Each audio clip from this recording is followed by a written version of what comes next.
आउज़ु बिल्लाहि मिनश्शैतानिर्रजीम बिस्मिल्लाहिर्रहमानिर्रहीम। सूरह नंबर 7 आयत नंबर 173। या यूं कहो कि पहले पहले शिरक तो हमारे बड़ों ने किया और हम उनके बाद उनकी नस्ल में हुए, सो क्या उन गलत राह वालों के फेल पर तू हमको हलाकत में डाल देगा। आयत नंबर 174। हम इस तरह आयात को साफ साफ बयान करते हैं और ताकि वो बाज आ जाएं। ये पिछली जो हमने लास्ट आयत की है ये उससे अगली ही 2 आयत हैं और बड़ी ही इम्पॉर्टेंट आयत है शिरक और तौहीद के लिए, और इसमें बहुत सारी चीज़ें जो है वाज़े हो रही हैं जो हमारी सोसाइटी में राइज है। तो इसको देखें, या यूं कहो कि पहले पहले शिरक तो हमारे बड़ों ने किया और हम उनके बाद उनकी नस्ल में हुए। तो देखें यहां अल्लाह पाक ये कह रहा है कि जवाज ये नहीं है कि हमारी सोसाइटी में ये चलता है या हमारे बड़े तो ये कहते हैं, सब यही कहते हैं, इमाम साहब ये कहते हैं, या हमारे पिछले ये कहते हैं, या उन्होंने किताब में ये लिख दिया, या फलाने बुजुर्ग की किताब में ये लिखा हुआ है, या मेरे बाप दादा तो ऐसे ही, हम लोग तो शुरू से ही ऐसे करते आए हैं, ऐसा ही, ये तो ऐसा ही होता है। ये सारे जो हमारी सोसाइटी में जवाज पेश किए जाते हैं किसी भी हक बात के अगेंस्ट, और हक बात से मुराद यहाँ क्या है, वो कुरान पाक है, वो कुरान पाक है। उसकी बात के जवाब में अगर ये कहा जाए कि नहीं जी ये तो हम तो ऐसा कहते हैं, और यकीनन यहाँ ये क्वेश्चन उठेगा कि कौन मुसलमान ऐसा है जो कुरान पाक के आगे ऐसा कहेगा। तो यकीन करें, आप ये बात करके देख लें, जो सोसाइटी के नाम्स होते हैं कोई उनको कहे तो वो वो उसके अगेंस्ट उस तरह तो नहीं कहते, लेकिन वो क्या कहते हैं, इसका मतलब ये नहीं है, आप इसका गलत तर्जमा कर रहे हो। तर्जमा तो सबका ही ऑलमोस्ट सेम है, ये आप इसका मफहूम गलत ले रहे हैं, ये कंटेक्स्ट आउट ऑफ कंटेक्स्ट बात पेश की जा रही है, ये फलाना की मतलब उसके 10 बहाने, ये जो मैं पिछले भी अपनी उसमें वीडियोस में ये डिस्कस कर चुका हूं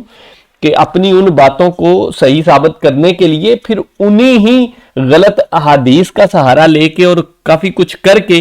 वो उनको किया जाएगा। यहां पे अल्लाह पाक उस चीज को वाजे कर रहा है कि ये कोई जवाज नहीं है कि ये बड़े ऐसे कहते हैं या फलाना ऐसा है और हम तो बस उनकी नस्ल में से हैं, या दूसरा इसका ये है कि मतलब सिर्फ रवायत पे ही चल रहे हैं और हक के सामने, मतलब जो हक है जो कुरान पाक है उस पे कभी गौर फिक्र ही नहीं किया।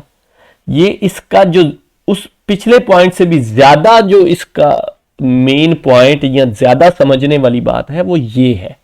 कि हम लेट्स से अल्लाह पाक के सामने जब क़यामत के रोज खड़े होंगे और अल्लाह पूछेगा कि ये तुमने ऐसा अमल क्यों किया, तो आप उनको कहो आगे से कि जी हमारे बड़े ऐसे करते हैं। तो ये इस चीज का बयान यहां हो रहा है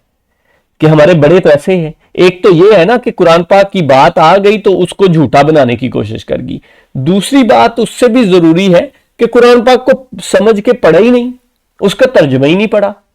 हक बात को जो असल अल्लाह की बातें हैं उसको पढ़ा ही नहीं है, तो वो सिर्फ ये कहा कि जी बड़े ऐसे करते हैं तो हम भी ऐसे कर रहे हैं, तो कल को अल्लाह पाक को जवाब देना पड़े तो अल्लाह पाक। तो ये अगर देखें, हम पिछली आयत को याद करें, ये अहद अलस्ती है और अल्लाह पाक कह रहा है कि मैं ये तुमसे अहद लिया हुआ है, और उसकी यहां डिटेल बयान कर रहा है। वो अहद किस चीज का है, मैं पिछली वीडियो में भी कहा था, वो शिर्क का है। तो यहां पे वो भी चीज वाज़ेह होगी कि ये शिर्क के बारे में वो अहद है। तो वो अहद लिया, उसके बाद ये नहीं कह सकते कि ये मेरे बड़ों ने ऐसा किया। बड़ों को अगर बड़ों ने ऐसा कुछ किया, एक तो अहद लिया हुआ है, हमारी नेचर में ऐसा है, दूसरा ये है कि अल्लाह की किताब है हिदायत के लिए, तो उसको पढ़ना समझना है, अपनी जुबान में समझना है, ताकि हम बता सकें वो अगर कोई हमारे बड़े गलत बात कर रहे हैं तो उसकी सही तसहीह कर सकें, और कर को अल्लाह के सामने पेश होके भी अल्लाह को भी कह सके कि ये तो हमने आपकी किताब में ये देखा है, और वो उसमें तो शिरक हो ही नहीं सकता, उसकी निशानी भी नहीं है। अच्छा, और सो क्या इन गलत राह वालों के फेल पर तुम हमको हलाकत में डाल देगा। तो ये कोई जवाज नहीं है कि बड़ों ने किया तो इसलिए हमने भी किया, ये अल्लाह पाक उसकी नफी कर रहा है कि ये कोई जवाज पेश नहीं हो सकता। अगली आयत देखें, हम इस तरह आयात को साफ साफ बयान करते हैं और ताकि वो बाज आ जाएं। ये देखें, ये बड़ी जरूरी बात है कि जो लोग ये कहते हैं कि जी कुरान पाक तो बड़ा मुश्किल है, उसको खुद से कैसे समझा जा सकता है। तो अल्लाह पाक तरह तरह से, और आप ये मेरी जो वीडियो देखते जाएंगे तो सम टाइम बंदा मतलब वो होता है कि यार एक ही बात है, हालांकि ये कोई मेरी एक बात नहीं है, ये कुरान पाक की, वो कुरान पाक का तर्ज ही यही है कि वो अल्लाह पाक बात ही ऐसे करता है कि उसी एक बात को बार बार मुख्तलिफ तरीकों से, मुख्तलिफ जावियों से रिपीट करता है कि हमें समझ आ जाए। तो वो देखें, वही बात यह है कि हम इस तरह आयात को साफ साफ बयान करते हैं कि इससे ज्यादा क्या हो सकता है कि तुमसे अहद भी लिया था, तुमने शिरक नहीं करना, तुम्हारा रब मैं ही हूं, एक ही हूं,